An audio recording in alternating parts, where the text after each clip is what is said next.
times will I kill her?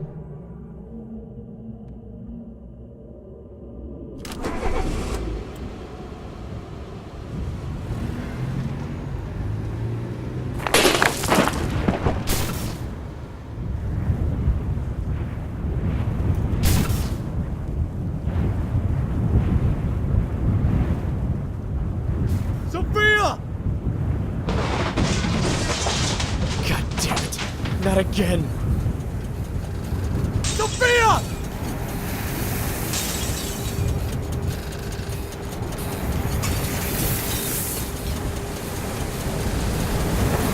Shouldn't have taken her here. Shit!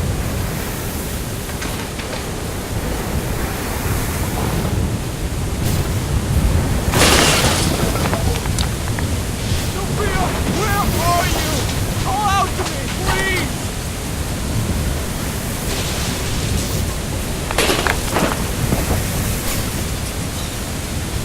Sophia! Sophia!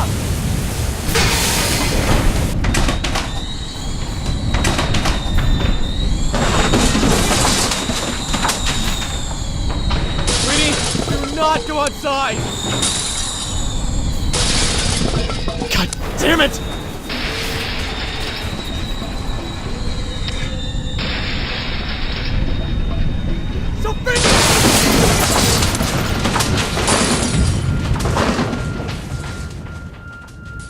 Sophia, baby, please.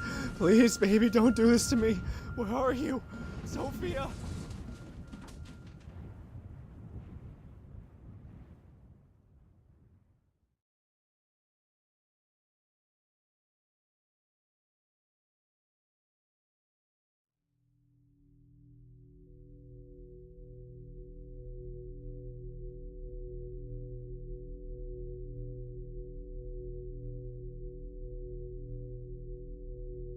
How many times will I kill her?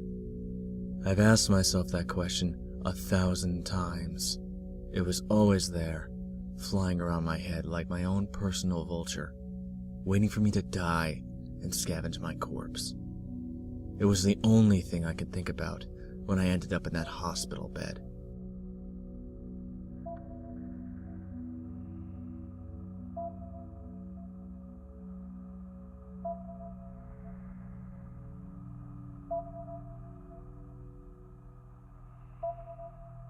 But I can't really blame the tornado, can I?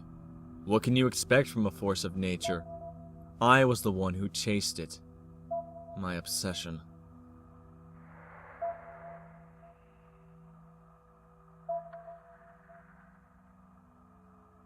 I deserved to be in that bed, neither dead nor alive.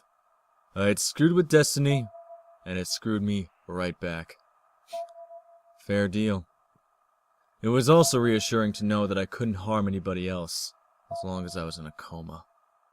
That was the type of nonsense I had to tell myself to keep me on the path.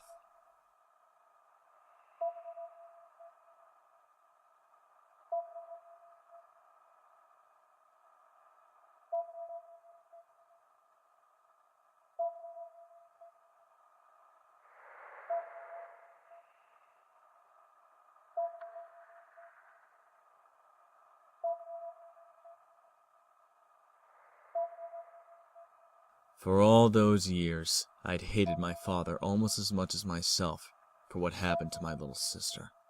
And then I go and do the same thing to my own daughter, my own Sophia. And they say things never change. Cynics. What do they know?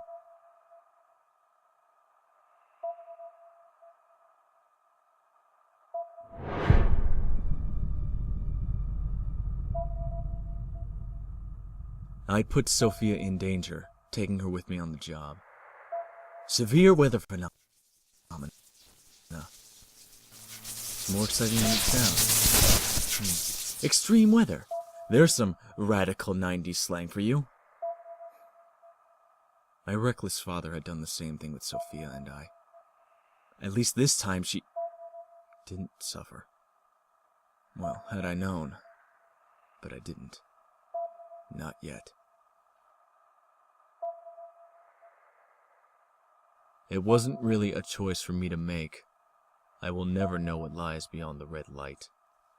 But I had this sneaking suspicion that I never could have known anyway, that any pretense of free choice was merely an illusion. I could only accept the path that was laid down before me.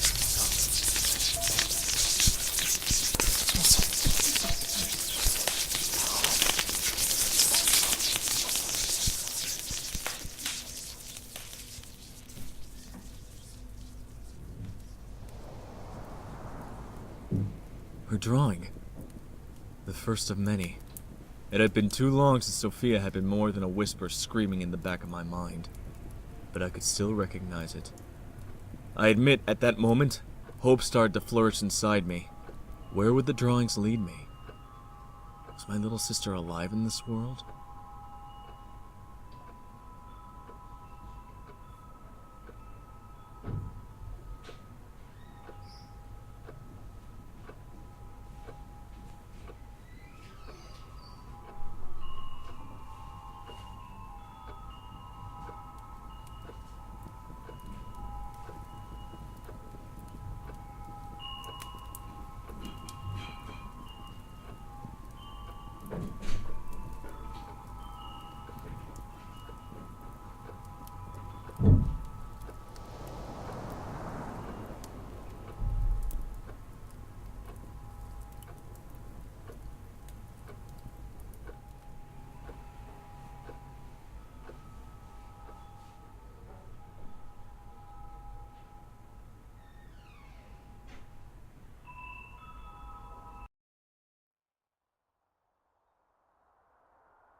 Like my father before me, I had spent all my life studying weather phenomena.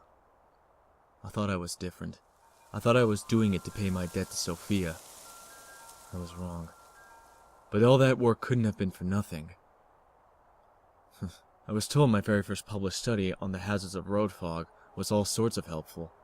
I was rather proud of that one. And now, of course, to get to Sophia, I had to bend fog to my will. That'd be the first of many, too.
Every decision creates ripples, countless unforeseen consequences.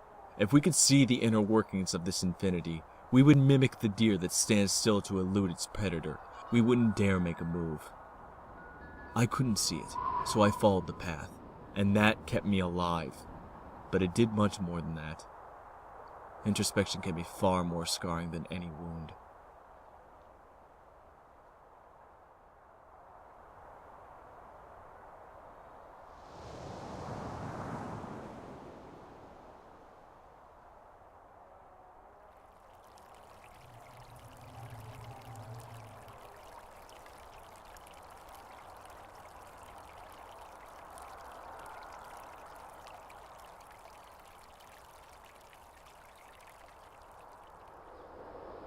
First, I saw myself reflected in the shallow sea, and I wept.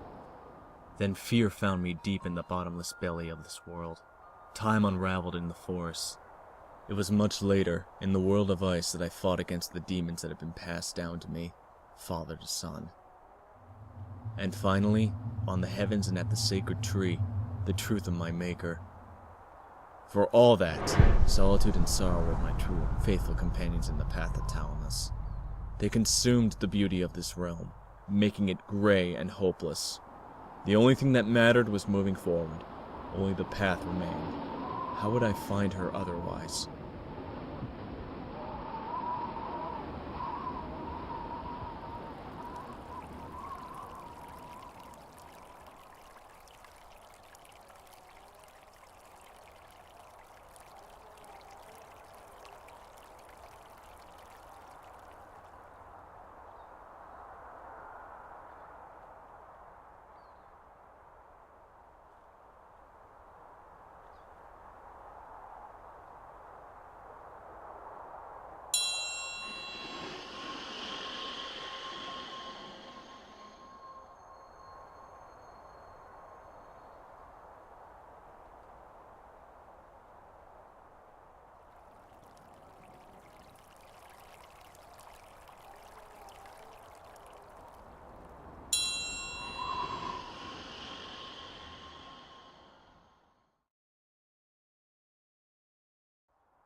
She was just a little kid, even more so than I, laughing away while playing on a swing set. I saw it coming before she did, and I ran and ran and ran and didn't look back until I was safe, all the way up in a tree. It was all over in a split second. No dramatic exit. And suddenly, she was gone.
Who's to blame for her death?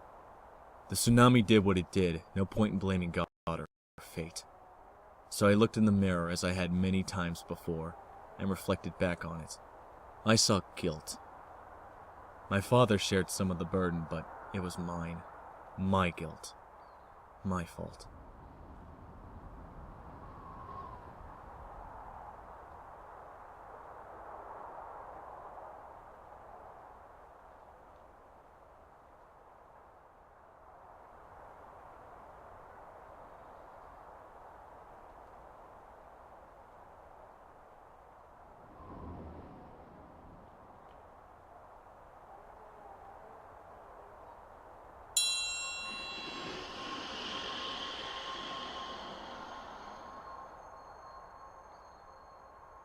Had my own Sophia survived too, back home, or in this world?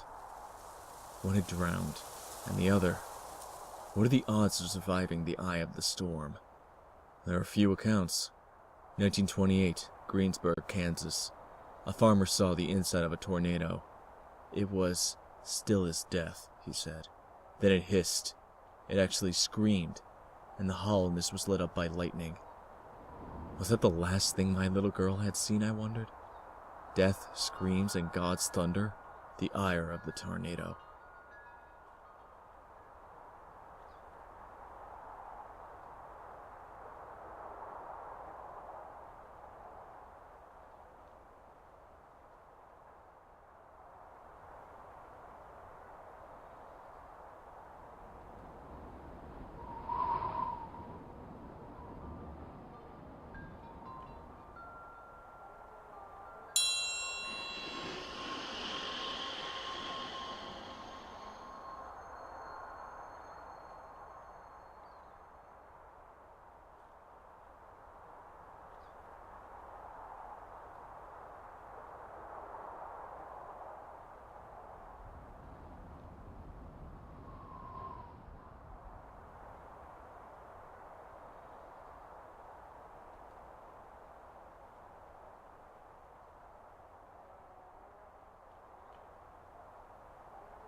I couldn't know.